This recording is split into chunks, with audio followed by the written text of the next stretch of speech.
Or do the rich people cringe and say, don't tell them that, Robert? Yes. Don't tell people what you know. Right. Keep them poor.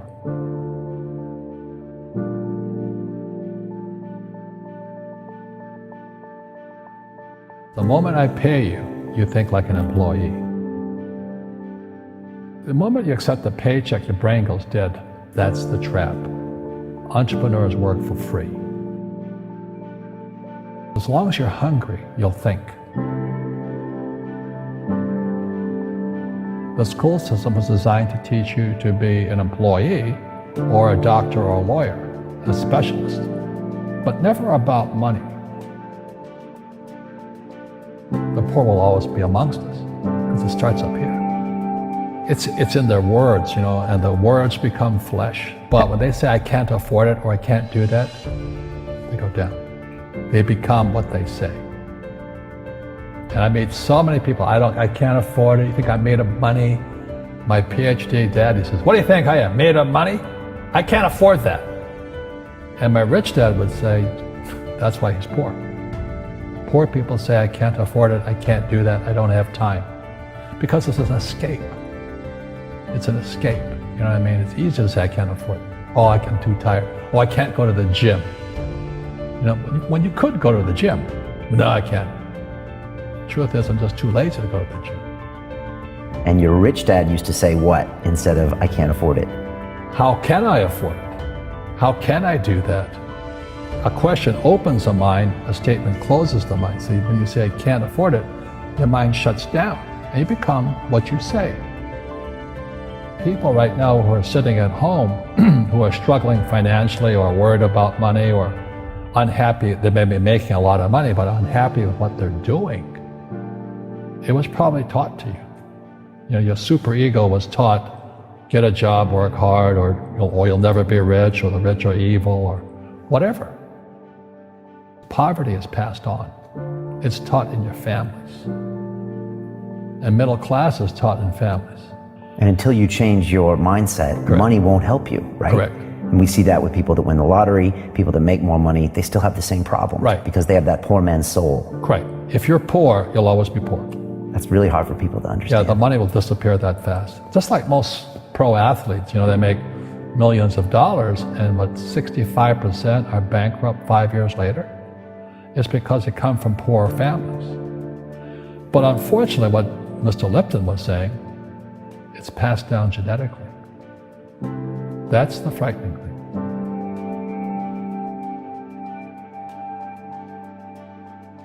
If you don't want to learn it, I can't help you.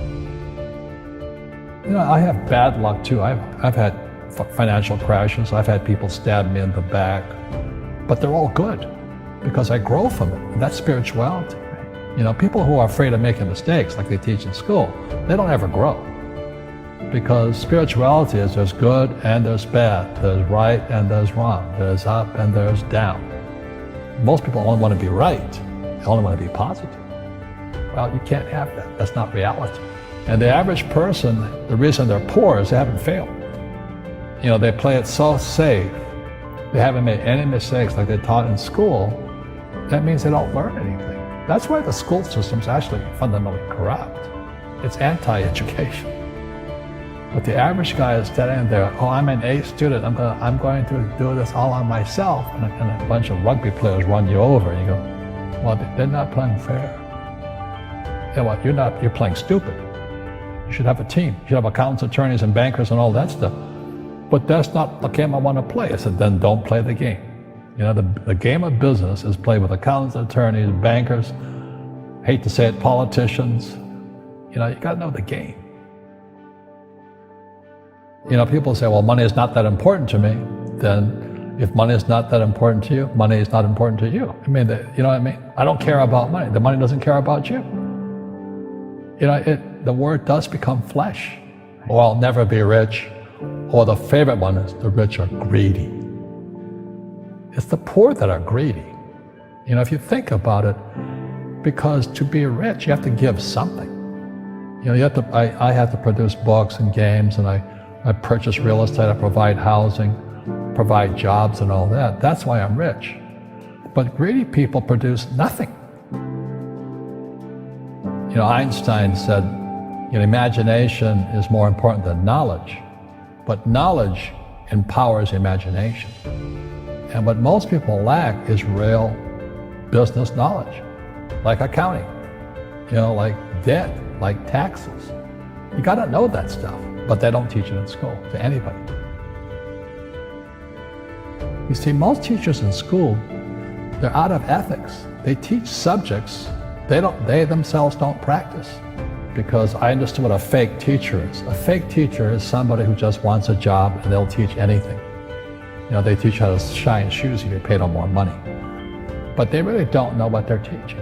In life, one of the things I suggest to people, you gotta find a real teacher versus a fake teacher. And a fake teacher is somebody who doesn't do what they teach. And a real teacher is doing what they teach every day. Our school systems are making our students weaker. So in school, they have these things called now trigger effects. So you can't, as a teacher, you can't say anything that might upset the student.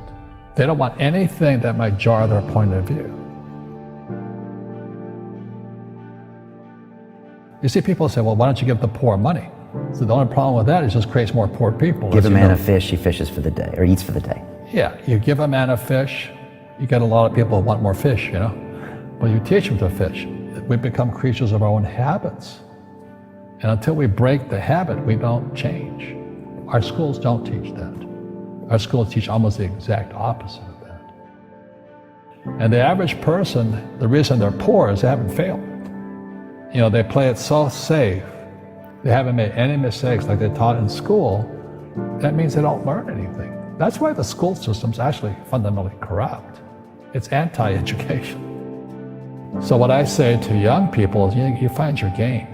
So my game financially is business, number one. Second is real estate. And that's why I pay no taxes. That's why Trump pays no taxes.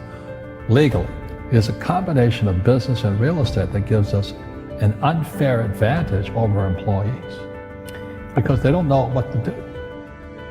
And a lot of people would rather sit in the stands than be in the game. One of the greatest ways to acquire great wealth is playing Monopoly in real life. 4 greenhouses, 1 red hotel. But is that all there is? That's it. Robert, if I could give you some kind of a magic phone and you could make a call to the 20-year-old Robert Kiyosaki and give that young man a bit of advice, what would you tell him? I would just say keep going. Just do what you have to do.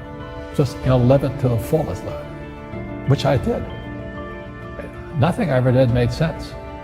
Now, could you imagine quitting a $120,000 a year job for $200 a month to go fight in Vietnam and almost die?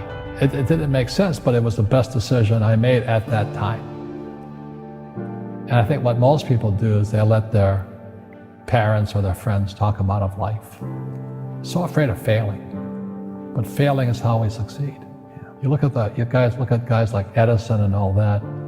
They failed like 1,014 times before he invented the light bulb.